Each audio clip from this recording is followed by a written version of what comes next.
'Cause nobody does it like you. I like the way that you move. That's why I never go through with leaving you. Everybody. Assalamualaikum warahmatullahi wabarakatuh. Hello everyone, let me introduce myself. My name is Yola Safitri. I'm from class 12H of SMAN 3 Solo Selatan. Today I would like to tell a narrative story entitled Ande Ande Lumut.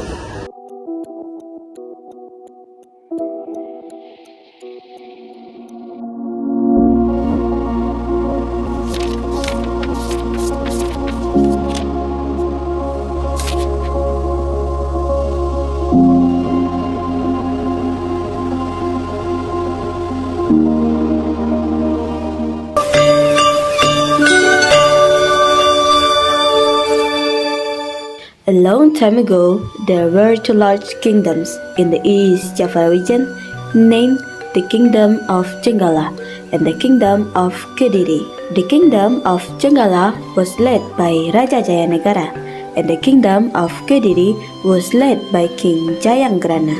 To unite the two countries and avoid war, the two kingdoms established a marriage bond between Panji Asmarabangun, son of the King of Jenggala, and Dewi Sekartaji, the daughter of the King of Kediri. One day, the Jenggala kingdom was attacked by an enemy. During the battle, Dewi Sekartaji fled from the palace. She disguised herself as a village girl and lived with a widow with 3 daughters, named Kalenting Abang, Kalenting Ijo, and Kalenting Biru. Dewi Sekartaji was adopted as a child of this family and given the name Kalenting Kuning. But Kalenting Kuning was not treated well.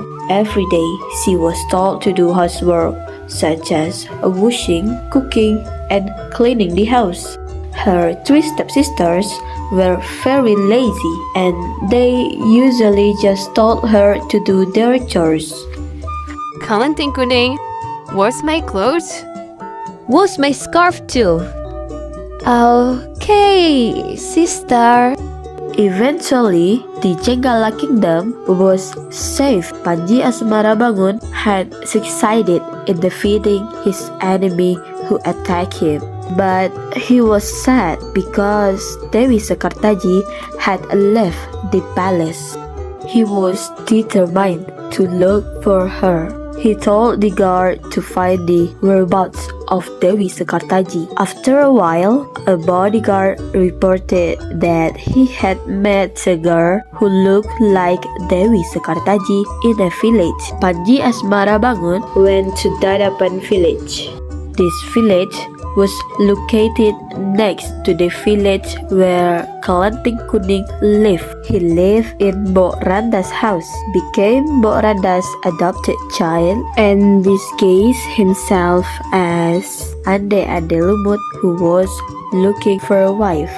News about Ande Ande Lumut looking for a wife spread around town, and Kalenting Abang, Kalenting Ijo, and Kalenting Biru dressed as beautifully as they could to propose to Ande Ande Lumut. They didn't forget to wear good clothes. Hey, Kalenting Kuning, you don't have to come with us. Just stay at home. Go to the river and wash all our dirty clothes, commanded Kalenting Biru. They departed and Kalenting Kuning went to the river to wash the dirty clothes right away. Suddenly, a crane came and gave her a whip. Go and propose to Ande Ande Lumut so you can meet Panji Asmarabangun. And bring this whip, said the crane. Kalenting Kuning then rushed to Dadapan village. Meanwhile, her mother and 3 adoptive sisters arrived at the riverside. They were confused. None of the boats were visible and there were no bridges. So how could they cross the river? The river was vast, deep, and swift. Suddenly, a giant crab named Yuyu Kangkang approved the Crab offered to cross the river on the condition they had to kiss the Crab. They agreed to that condition. One by one, they climbed onto Yuyu Kangkang's back to cross the river. Moments later, Kelenting Kuning arrived at the river side. She also met Yuyu Kangkang. Yuyu Kangkang offered to help her cross the river with the same condition that she must kiss him. Kelenting Kuning rejected the requirement and forced Yuyu Kangkang to help her without his conditions met. Yuyu Kangkang did not want to help Kelenting Kuning. Kelenting Kuning lost her patience. She pulled out the whip from the crane and struck the river. Immediately, the river water receded. Yuyu Kangkang was scared.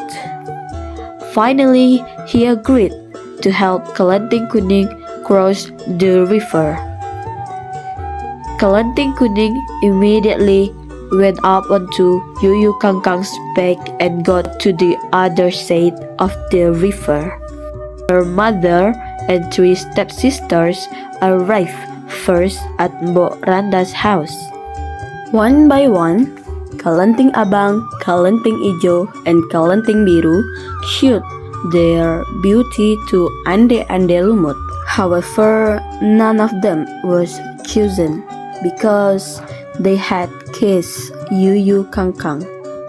A few moments later, Kelenting Kuning arrived at Mbok Randa's house. Ande-Ande Lumut chose Kelenting Kuning as his wife because he knew that Kelenting Kuning was Dewi Sekartaji and she was the only woman who hadn't kissed Yuyu Kangkang. Ande-Ande Lumut revealed his disguise and he told everyone that he was Panji Asmara Bangun. Finally, Panji Asmara Bangun and Dewi Sekartaji were reunited, and they invaded Mbok Randa to stay in the palace as a thank you. In the end, they lived happily ever after.